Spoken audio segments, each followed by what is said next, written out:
Las 7 de la mañana con 52 minutos y bueno, pues vamos a la línea telefónica, damos cuenta sobre este asunto del espionaje telefónico y uno de los involucrados en él es Salvador Camarena, del periodista Salvador Camarena de la Organización Mexicana contra la Corrupción y la Impunidad. Y bueno, pues Salvador, ¿cómo estás? Muy buenos días. Chuy, qué gusto saludarte, qué gusto saludar a tu auditorio, con mucho gusto acá desde la Ciudad de México.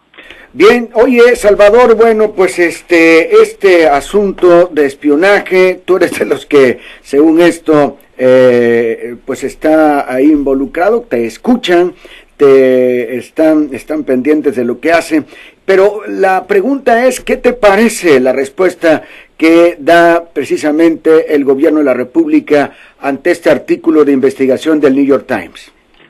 Creo que, Chuy, en tu programa ya ha sido reseñado con exhaustividad cómo es el mecanismo que estos softwares, estos programas, sí, así es, utilizan para anidarse en los celulares de las personas a las que quieren espiar, y a partir de eso ese aparato se convierte, pues digamos, en un espía portátil que uno lleva donde sea, donde pueden acceder a los correos electrónicos, a los mensajes en otro tipo de plataformas, a el micrófono, entonces pueden abrir el micrófono y te pueden escuchar, a la cámara, en fin, es un software muy sofisticado. Creo que el reporte del New York Times es, ya lo vimos, amplio, detallado, sustentado, que no hace falta que uno diga que un reporte de ese periódico tiene sustento, pero bueno, hay que insistir en que lo que ahí se detallaba era que teníamos, hay probados 88 intentos de hackeo, de espionaje, 88 ocasiones en que fue enviado un mensaje SMS, que es la manera de meterse a los celulares en esta modalidad, y esos 88 fueron verificados por una organización que se dedica a eso, Citizen Lab, de la Universidad de Toronto, allá en Canadá, y entonces tenemos probadas esas ocasiones en que unas 14, 15 personas fueron víctimas de esos intentos. ¿Cuántos fueron exitosos? No lo sabemos. O sea, no lo sabemos porque pues se basa un poco en que quizá ya no tienes ese aparato telefónico, porque estos casos se dieron entre enero del 2015 y julio del 2016, porque quizá no recuerdas bien a bien, es mi caso, Chuy, yo te lo digo abiertamente. En el reporte que da pie a la nota del New York Times, yo aparezco con dos mensajes a los que les tomé fotografía y que incluso puse en las redes sociales denunciando pues lo que yo creía que era un intento de extorsión o un intento de robo de datos. Luego resultó que era parte de este software, malware que le llaman, Pegasus, y que es uno de los dos, son dos de los casos probados de que fueron intentos de espionaje. Pero meses antes yo recibí otro mensaje que es muy probable que yo sí haya abierto. Según mi recuerdo, yo sí lo abrí. ¿Cuánta gente abrió los mensajes? No sabemos. Son mensajes pues con una redacción muy tramposa, que lo mismo apelan a tu sensibilidad porque te dicen que el padre de un amigo acaba de fallecer y que ahí están los datos para el velorio y tú no sabes quién exactamente te mandó ese mensaje, o te alertan de una deuda que tienes con Telcel y parece que viene de Telcel el mensaje y que tienes una deuda de 19,000 pesos y te quieres morir. Entonces pues, no es difícil que le piques para salir de dudas. En fin, dicho ese contexto, el detalle, la exhaustividad, la seriedad, tanto del reporte del New York Times como el reporte que hicieron las organizaciones y que se denomina Gobierno Espía, no deja lugar a dudas a ningún ciudadano que tenga interés de leer eso, de que hay evidencia suficiente para que se iniciara una investigación formal por parte de las autoridades mexicanas y se deslinde quién mandó espiar, a cuántos más mandaron espiar, de qué calibre fue el éxito de esos intentos de espionaje y por qué y para qué los querían espiar. En este país, pues si somos el país que todavía creemos que somos, no se puede espiar sin una orden judicial, sin un mandato de un juez que diga que en efecto hay, ante una solicitud de una autoridad que esté investigando, hay sustento para que a su tana persona se le intervenga en sus comunicaciones, dado que representa un peligro por temas de criminalidad. Todo eso, el reporte del Times, el reporte que hicieron las organizaciones, que es con más de 50 páginas, era más que suficiente para que el gobierno se pusiera guapo y de una manera muy sencilla dijera: qué barbaridad, voy a investigar porque esto no puede estar ocurriendo a los ciudadanos de mi país y yo voy a dar con quien lo haya hecho y yo lo voy a castigar. En vez de eso, el gobierno nos mandó decir, si tienen pruebas, vayan a la PGR, que por supuesto, uno, es parte del mismo gobierno, y dos, es una de las instancias que tiene licencias de este software.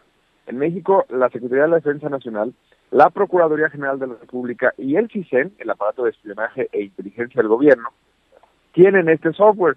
Entonces nos manda con una de las entidades que podrían ser autoras de este espionaje. Bueno, pero la respuesta no es una respuesta formal, no fue una rueda de prensa, no fue un pronunciamiento del vocero, del secretario de Gobernación, no, fue una carta al editor del New York Times, y dense por servidos, señores, de que ahí colateralmente les damos un mensaje en una carta escueta, pobre, con cero formalidad, con ningún tipo, digamos, de señal de que entendieron que lo que se denunció es muy serio, que no es un asunto de protagonismo de este o aquel activista, defensor de los derechos humanos o periodista.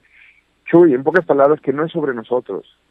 Es que si espían a un periodista, en realidad están espiando a mucha gente que no deberían espiar, y eso va a afectar a la ciudadanía porque la va a dejar sin la posibilidad de que se le informe y de que activistas hagan la defensa de los derechos humanos, que es urgente y muy necesaria en nuestro país en este momento. Salvador, como has mencionado tú, conmina a cualquiera que se sienta víctima de este delito a denunciar, así dice este mensaje del gobierno de la República. Pero la pregunta es, ¿esto en qué va a quedar? ¿En un escándalo nada más internacional? ¿En un asunto mediático? ¿O va a tener una repercusión mayor? ¿Van a demandar? ¿Con qué pruebas lo van a hacer? ¿Sirve lo aportado por el New York Times como prueba? Dinos al respecto, por favor. Bueno, otro de los defectos de la respuesta del gobierno de la República al New York Times es el desdén absoluto que tienen por la denuncia pública que hicimos las organizaciones que elaboraron el informe y algunos de los que somos señalados como víctimas de los intentos de espionaje.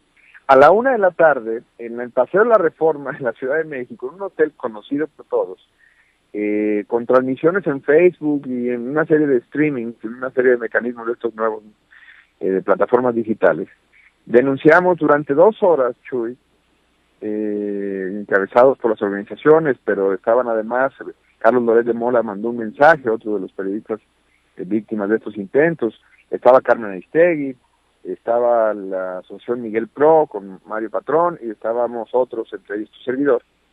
Ahí anunciamos que ya había sido interpuesta la mañana de ayer una denuncia ante la Procuraduría General de la República, lo anunciamos públicamente, y ya había sido interpuesta una solicitud a la Comisión Nacional de Derechos Humanos de garantías. No estamos pidiendo guaruras, Chuy, no estamos pidiendo ningún tipo de privilegio, estamos denunciando una violación de garantías y por eso estamos apelando a los mecanismos que tiene el Estado para proteger y para investigar esto. Habiendo hecho esa denuncia a la 1:00 p.m. y habiendo dado esa información, bueno, habiendo hecho esa denuncia antes de la 1:00 p.m. ante la PGR, que es el gobierno, y habiendo informado de ello a la 1:00 p.m. a toda la sociedad, el gobierno nos manda olímpicamente, ahora sí que nos aplicó, como en las plataformas estas de SMS y de WhatsApp, las palomitas azules, nos leyeron pero no nos contestaron, o es posible que ni nos hayan escuchado, y entonces ahí dicen, quienes tengan algo vayan a la PGR. Ya habíamos ido. Este gobierno ha perdido hasta la formalidad, Chuy, han perdido hasta las ganas de ser profesionales, porque no les costaba nada decir, tomamos apunte de que un grupo de ciudadanos y organizaciones han ya denunciado ante la PGR y procederemos a dar cabal seguimiento a las pesquisas. Ya no se toman ni la molestia de la retórica, ya son olímpicamente una entidad que pasa de nosotros. Ya deja tú que nos espiaron, nos intentaron espiar, ya ni siquiera atienden lo que ante sus propias instancias pusimos. Pero tu pregunta era muy puntual, ¿en qué va a quedar?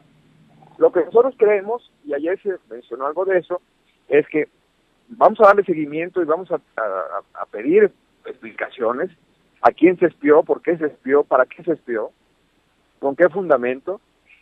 Hay que recordar que entre los espiados está un menor de edad, el hijo de Carmen Aristegui. Chuy, es atroz. Digo, evidentemente tú tienes muchos años en este negocio y para ti no es ninguna novedad que puedan estar espiando. Es parte de las inconveniencias de esto. Pero de verdad que uno pensaría que todavía había límites, pero que se metan con las familias, también con la familia de Juan Pardinas. Es que el mensaje que mandan es bárbaro. Es, pues, de un país que no queremos ser.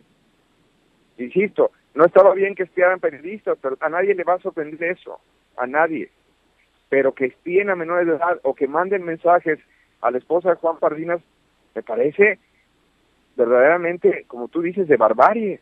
Pero bueno, dicho eso, en la mesa de ayer, Mario Patrón del Centro Miguel Agustín Pro recordaba el antecedente del grupo de interdisciplinares de expertos independientes que vino a coadyuvar, es un verbo feo, pero creo en este caso, en las investigaciones de Ayotzinapa, y logró al menos que se removiera esa investigación, que no quedara en aquella infame verdad histórica del procurador Murillo Karam.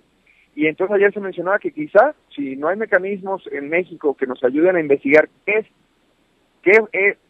fue este intento de espionaje, entonces tendremos que apelar a otras instancias de derechos humanos para decir, esto está pasando en México y queremos que nos ayuden a investigarlo. Bien, pues ustedes seguirán pues entonces pujando para que esto pues se aclare lo más que se pueda y para que se inhiba esto, porque ¿tú crees que no van a seguir espiando? No, bueno, por supuesto. Yo decía una cosa ayer, apelaba a los colegas a que estoy seguro que no somos ni por mucho los únicos que recibimos estos mensajes y que todos aquellos que recordaron haber recibido uno, que presentaran su denuncia, que se sumaran a la denuncia en la PGR y además que hicieran otra cosa, que moralmente dijeran, a mí también me pasó, porque el que está obligado a deslindar ese testimonio, a darle la veracidad o no, es la autoridad.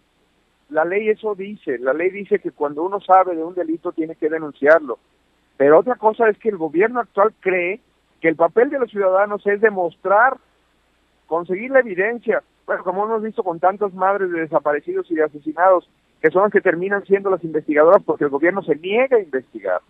Entonces, claro que nosotros seguiremos, cada quien lo suyo, y agradezco mucho este espacio, Chuy, porque eso se trata, de hacer periodismo, de divulgar, de que la gente sepa que no es sobre nosotros. Si a nosotros nos cortan el mecanismo de cultivar fuentes, de poder tener acceso a información confidencial con personas que nos dan tips o ideas para hacer investigaciones, para hacer coberturas informativas, entonces lo que va a pasar es que vamos a dejar sin información a la comunidad. Por eso es importante que no espíen a un periodista, no por el periodista, sino por el servicio que hace, por la función que realiza. De todas formas, lo único que nos queda es, como fue siempre con el viejo PRI, ha sido ahora con este viejísimo PRI, confrontarlo, denunciarlo, no callarse, no dejarse. Al inicio de este sexenio tuvieron un éxito mayúsculo, y no fue el Pacto por México, fue la capacidad que tuvieron para instalar el temor en muchas personas y en muchos sectores. El teatrito se les cayó desde Ayotzinapa, desde la corrupción denunciada precisamente en la Casa Blanca, en esa construcción, con su contratista favorito de este gobierno. Y hoy no va a ser el momento en que nadie debería dejar de criticar, dejar de denunciar la corrupción, dejar de decirles que tienen el país hecho un desastre.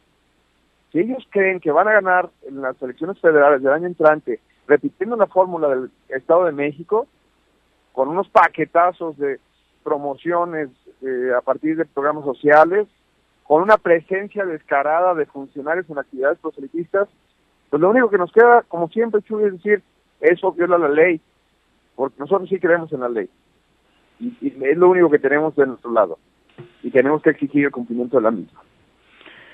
Bien, pues Salvador, agradezco que hayas aceptado esta plática telefónica, mi solidaridad para contigo y todos aquellos a los que, bueno, se menciona en el artículo de New York Times, en el trabajo de investigación, pero bueno, también para todos aquellos que no están en este artículo y como tú dices, seguramente también son espiados.